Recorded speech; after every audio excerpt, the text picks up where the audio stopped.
La Primera Guerra Mundial. Uno de los conflictos bélicos que cambiaron al mundo entero.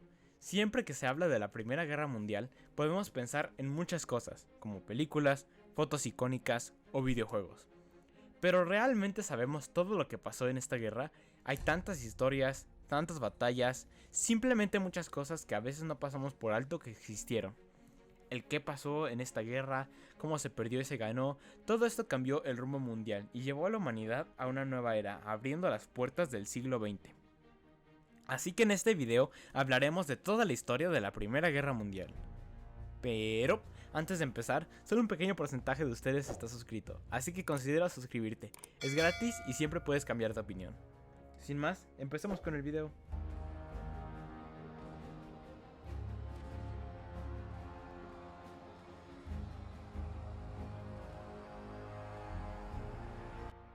Antes de hablar de la guerra, necesitamos ponernos en el contexto de la época. Volvamos atrás, al siglo XIX. La tecnología y los avances científicos avanzaban a grandes pasos, pero también había una serie de conflictos alrededor de todo el mundo. Pero centrémonos en Europa. Alemania no era aún Alemania, sino una gran serie de estados, y Prusia era uno de esos estados. ¿Y por qué te cuento todo esto?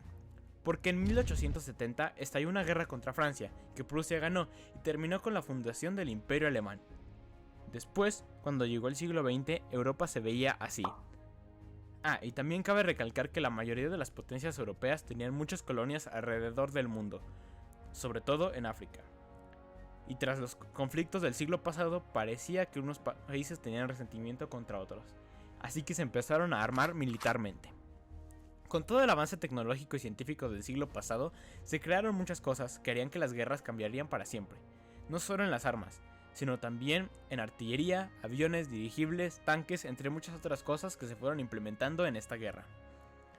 Y también el Imperio Alemán comenzaba a tener una flota naval muy grande, por lo que Reino Unido comenzaba a preocuparse. Mientras todos estaban armando, también se empezaron a hacer alianzas entre cada país. Las más destacables son Alemania, Austria-Hungría y el Imperio Otomano, y otra alianza formada por Gran Bretaña, Rusia y Francia. Ahora solo faltaba una pequeña chispa que empezara todo el conflicto. Y sí, algo encendió esa chispa en Sarajevo.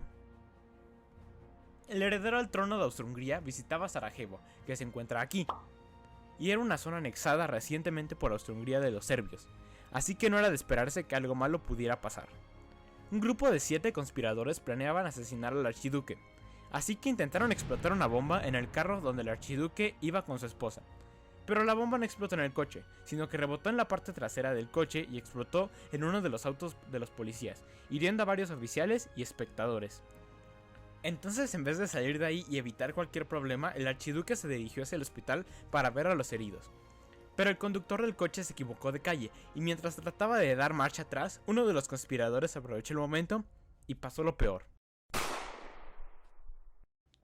El archiduque de Austria y su mujer habían sido asesinados, y Austria-Hungría no se lo tomó nada bien, así que exigió una serie de cosas que Serbia no podía cumplir, por lo que se negaron totalmente. Cada día que pasaba, se veía que la guerra sería realidad. Austria-Hungría amenazaba cada vez más con atacar a Serbia, pero Rusia respaldaba a Serbia. Pero Alemania apoyaba a Austria-Hungría, por lo que estos países también empezaban a tener tensiones. Y ya estaba más que claro que la guerra sería algo real. Todos los ejércitos se estaban moviendo y preparando. Alemania ya tenía un plan de invasión sobre Francia y contra Rusia. Todo el mundo esperaba que esta guerra fuera rápida. Pero lo que no sabían es que esta guerra no sería como ninguna otra. Alemania tenía un plan con un nombre que no puedo pronunciar. Francia tenía bastantes defensas en las fronteras con Alemania, así que Alemania planeaba pasar por Bélgica, que era un país neutral, y esto no le gustó a Reino Unido, así que también entró la guerra. Los alemanes comenzaron invadiendo Bélgica, que pensaron que sería fácil de cruzar, pero el ejército belga hacía resistencia y finalmente fueron derrotados. Miles de civiles murieron durante la invasión, dándole bastante mala propaganda a los alemanes por haber cometido muchos crímenes de guerra en Bélgica. Ahora, ¿cómo se veía el panorama en los soldados? Bien, esta guerra se esperaba que fuera como las anteriores. Por ejemplo, veamos los uniformes. Sin cascos que los protegieran y algunos, los franceses, con colores muy llamativos, los primeros uniformes fueron muy ineficientes a principios de la guerra. Volvamos al conflicto. Una vez que Alemania pasó por Bélgica, empezó a avanzar rápidamente por Francia, y mientras el avance seguía, parecía que Alemania ganaría.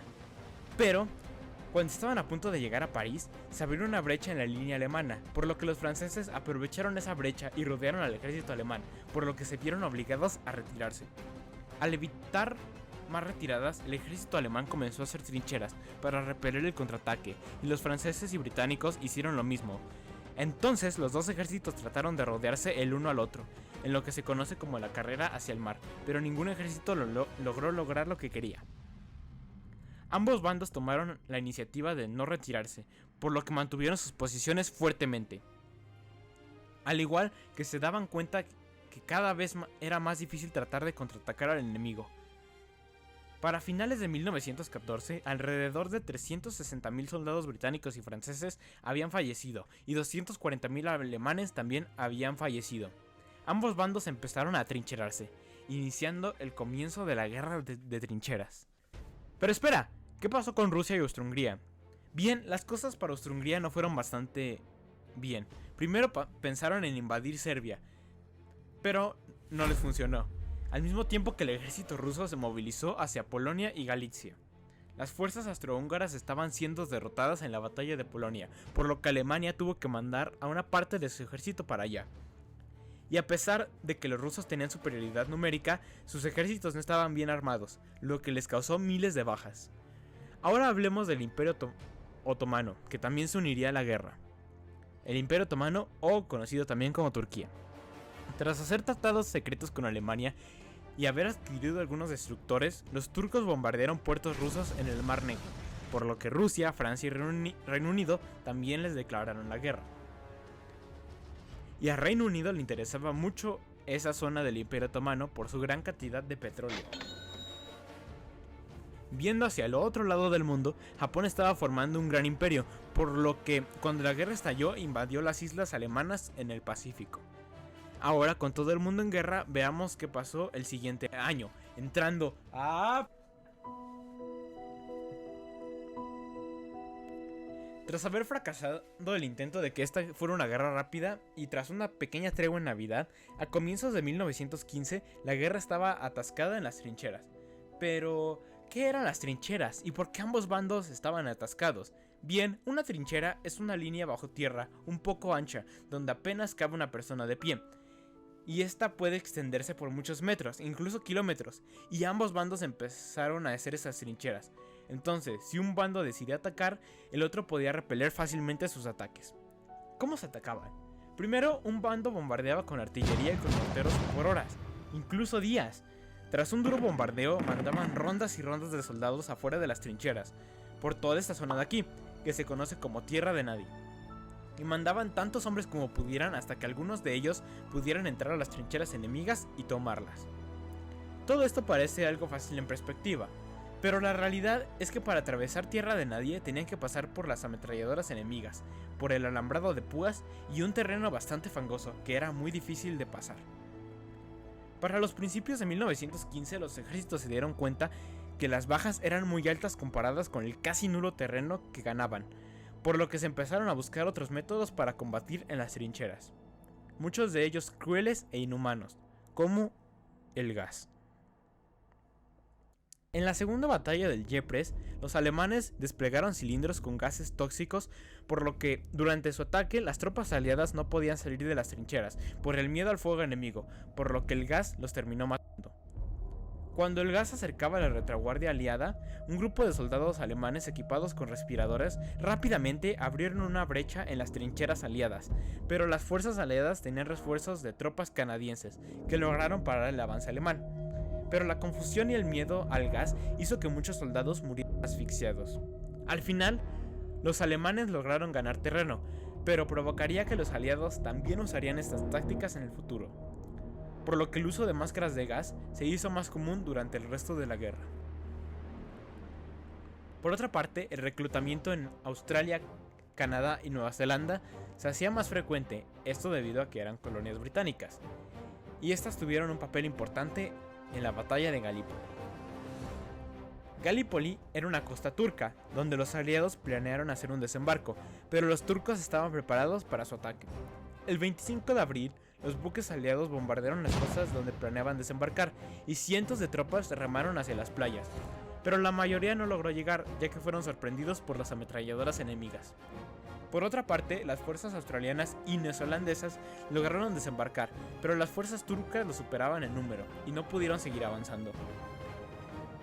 Tras días intentando tomar posiciones, los aliados decidieron cavar trincheras en el poco terreno que habían tomado. El desembarco en Galípoli fracasó, pero los aliados siguieron intentando un avance por tierras turcas, sin mucho éxito. Muchos soldados fallecieron en los duros combates cuerpo a cuerpo que se daban en las trincheras. Las tropas aliadas no pudieron adentrarse en Galípoli, por lo que a finales de año las tropas aliadas fueron evacuadas de la zona. Ahora pausa. Creo que ya hablamos mucho de la guerra de trincheras, ¿no? Pero esta guerra no solo se dio en tierra, sino también en el mar. Miren, Alemania está aquí, y Reino Unido se encuentra aquí. Alemania solo tiene acceso al mar por esta zona, por lo que Reino Unido le realizó un bloqueo. Pero Alemania tenía otros planes para atacar en el océano. Ellos comenzaron a hundir barcos con submarinos, por lo que se dieron algunas batallas en el Mar del Norte, pero ambos ejércitos no querían que sus buques más poderosos fueran destruidos, por lo que estas batallas no se llevaron a grandes escalas. Pero la gota que derramó el vaso para Alemania fue el hundimiento de Lusitania. ¿Y por qué este barco era muy importante y por qué lo hundieron? Bien, aquí te cuento lo que pasó. Alemania mandó submarinos por los alrededores del Reino Unido para hundir barcos, y el Lusitania salió de Nueva York con destino a Liverpool con alrededor de 2000 personas a bordo. Pero un submarino alemán avistó el barco y disparó torpedos hacia él, por lo que lo terminó hundiendo, muriendo 1200 personas, entre ellas 128 estadounidenses, por lo que este país no se lo tomó nada bien que Alemania anduviera por ahí hundiendo barcos. Después de todas las cosas y crímenes de guerra que estaba cometiendo Alemania, ¿crees que todo terminó ahí? Pues no, porque empezaron a usar Zeppelins. ¡Oh my God!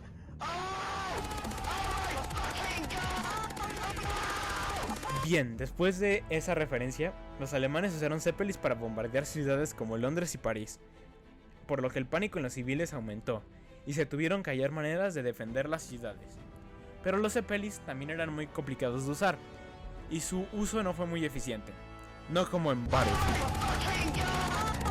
Pero al final se crearon y se hicieron un blanco muy fácil de derribar. Ahora volvamos a los mapas. Con el frente en Francia estancado y el frente ruso hecho un caos, veamos qué pasaba en Serbia. Tras una serie de negociaciones y tratados con Bulgaria, decidieron apoyar a los austrohúngaros para invadir Serbia, mientras Rusia estaba ocupada en el frente de Polonia, por lo que Serbia no pudo defenderse y muchos civiles y el gobierno serbio tuvieron que huir. Serbia había caído. Pasando así al tercer año de guerra y el siguiente capítulo del video. Para este punto de la guerra se habían librado muchas batallas en ambos frentes, sin haber conseguido muchos resultados, y para el año de 1916 alrededor de 5 millones de soldados habían fallecido en ambos bandos, por lo que todo el mundo buscaba más y más formas de ganar la guerra. Al igual que el equipo había mejorado, con uniformes mejor camuflados y con la introducción de cascos de acero, que protegían mejor a los soldados. También en el año de 1916 inició una de las batallas más sangrientas de toda la guerra. Estoy hablando de la batalla de Verdún. Con todo el frente atascado, los alemanes buscaron otra manera de atacar a Francia, y una de ellas fue por Verdún, que era esta zona de aquí. Primero se realizaron bombardeos de artillería por días, y también expediciones aéreas para observar los principales fuertes. Espera, ¿aéreas? Sí, con aviones, pero en unos momentos les explico eso. Tras largos bombardeos y una larga presión por parte de Alemania, los franceses fueron brutalmente atacados con lanzallamas y granadas que rápidamente acabaron con la defensa francesa, sobre todo en sus búnkers. El ejército francés trataba de mantener la defensa en sus búnkers, pero los alemanes seguían atacando, por lo que parecía que Verdún estaba totalmente perdido. Pero los altos mandos franceses sabían que esto bajaría mucho la moral, por lo que no podían perder Verdún bajo ninguna circunstancia. 5 días después de la invasión, ya había 500.000 de soldados franceses en Verdún, al igual que se construyeron vías rápidas para abastecer de suministros y comida a todos los soldados. No solo eso, sino que los franceses implementaron un sistema de rotación para que ningún soldado permaneciera más de 8 días seguidos en el frente, lo que levantó mucho la moral en su ejército. Los alemanes, con miedo a que el frente se estancara también, siguieron bombardeando sin parar las posiciones francesas. Esto generó mucho terror en el ejército francés, por lo que los bombardeos no lograron parar la defensa francesa. Y al igual que el terreno elevado de la zona, complicó mucho el avance alemán, pero no evitó que se tomaran algunos fuertes. Pero al final, los franceses resistieron en Verdún, lo que costó la vida de aproximadamente 300.000 soldados alemanes y 300.000 franceses, haciendo esta batalla una de las más destructivas de toda la guerra. Pero la guerra aún no parecía terminar. Suscríbete para la